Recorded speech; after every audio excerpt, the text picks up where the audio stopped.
we're trying to do is getting back to the materials, using the EPS and putting the glass in key places. And there's two types of boards that basically people are using for kiteboarding. There's the handmade, hand-shaped, hand glass, and then there's the molded. And they're both good.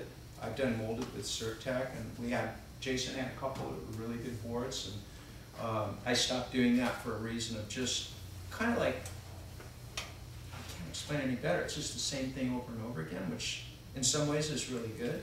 But what's neat about this concept is we can keep refining the design. Even through the catalog, like 09, I'll still be making refinements. Maybe thickening this up here, maybe pulling the tail a little bit more. So it's constantly moving, it's evolving. And I think, honestly, we're getting to a point now, like this copper board, it's called EDF technology. It's using a vacuum bag system. And some of the boards we do, like the guns and stuff, we do with polyurethane blanks. I like them because they look really cool. I mean, there's nothing, we use car paint and cover them up so that mainly the worst thing about a surfboard is heat and light. It just ruins surfboards. So if you leave them on your car and you don't have a bag in the bag, you're going to pretty much wear down your board pretty quickly.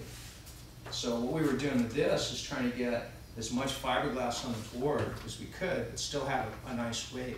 These things come in with fins, and they're probably about 7 pounds, I think, fully rigged up with everything. 7 pounds? 7, yeah. Well, these are 7 as well, but the thing with what we wanted more with this, and I'm still working on this is fresh, this is new stuff, and they're a little pricier, is as far as we call it tensile strength, when you could put that between 2 sawhorses and start picking up big bags of cement. It might take like 6 bags of cement and that thing will finally go poof. This one might take 4 bags of cement before it breaks. You know, and the reason being is because it's vacuum, we put 12 pounds of pressure per square inch. So it takes all the excess resin off. So we're taking all that extra weight away, and what we're doing is we're putting more fiberglass to compensate. So it's in fact, it's almost like a hollow surfboard. And people that get on them, yeah, they have a BMW feel. He's been awesome. Those boards rip. Those things are awesome. Well, we got some good feedback with it. Yes? I was wondering with the production boards, are they hand glassed then? Yeah, they're hand lamped. What we did is we started widening the overlaps to help them. Usually what happens in the surfboard is when they want to break, they break from one side to the other. They don't just cleanly break on this. I think I was talking to Trip today about guys that come and you can see they're from what was the analogy? Trip said it's like they're walking around in ski boots all the time. So they land hard, they land flat. And I remember as a windsurfer, you know, when you did a loop or you jump, you always wanted to go nose down and let the rock or the board push the impact so you don't kill yourself and break your board. So what we did with the hand lamps is we just made the overlap wider. And what that does is that's kind of like an I-beam. You got the stringer in the center, so the fiberglass and resin on both sides, and the stringer, there's your I-beam. So ideally, you want that connection from that part to that part of the stringer. That's your I-beam. And then what we do is we have the rails, we double wrap 2 layers of cloth on the bottom. And then on the deck, we put 3 layers of cloth. And that was one of the hardest things when we did that, is my boards went from really nice, they felt like I shaped it. All of a sudden I had these Frankenstein rails because the glass kept growing, you know, just making it really, really big. But that's what we've done to sort of refine, keeping the weight down, but still give a board that holds up reasonably well. With the copper boards now, I don't know, are you using polyester or epoxy resin, but is that just laminated but in a vacuum bag? It's laminated, so it's not a hand lamp per se. What they do is they wet both sides of the board.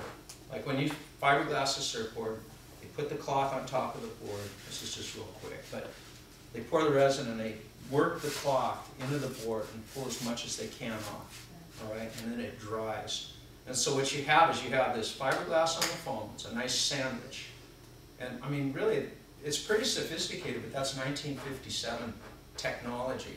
So when you get the bag, you're kind of doing the same thing. What we do is we put both layers so that those rails are all wrapped, all in one, and then we suck all the resin out. So it's almost like having kind of Surftech durability. The only thing that I found with the EVFs is they do dent. That's one of the things I'm working on, because styrofoam will compress after a while. And they dent more than production? They're about the same.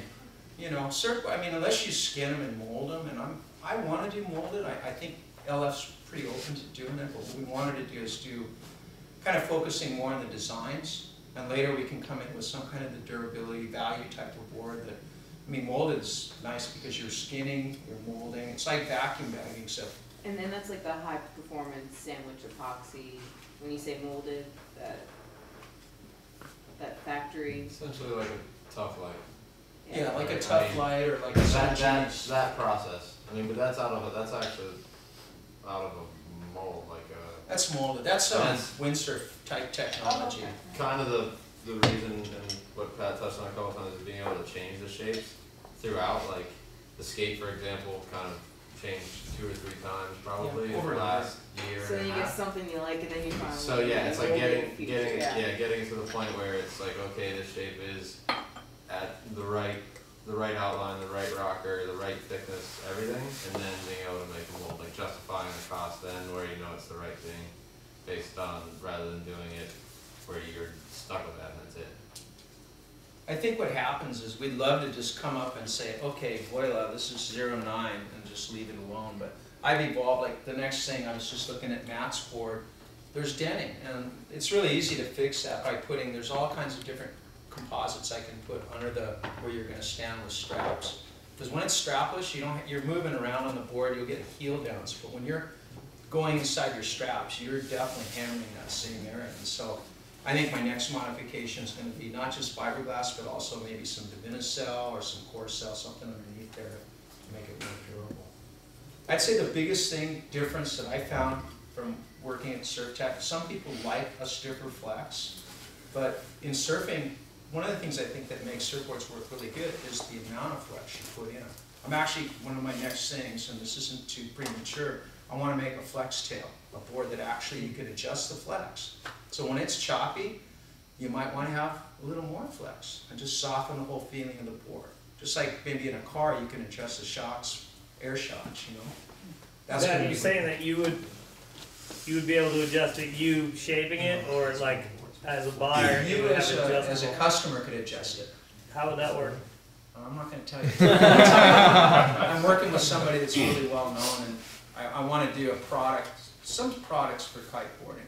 I love what Dakine does. I think they're the greatest company in the world. And I think there's things we can add from our surfing deck, because it'll be really good for surfing. That's the one area I think in surfing and kiteboarding nobody's really explored, is how to utilize flex. Because it's the one thing when you get on a good board, I can't figure out why I like this board.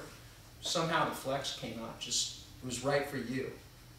You know, so I guess the best thing is just, I wouldn't buy a guitar that didn't have any tuning pegs. You know, I'd be afraid of that. That's why we like to have a removable fin system, because I equip the boards with fins kind of for the average guy, but what if you're a huge guy? The fins are probably too small. Or if you're a light person, they might be too big. So this gives you that little play the cord and, oh, there it is, perfect. You know, so we want to try to do that. I like to say that, you know, flex is going to be the next place, I think.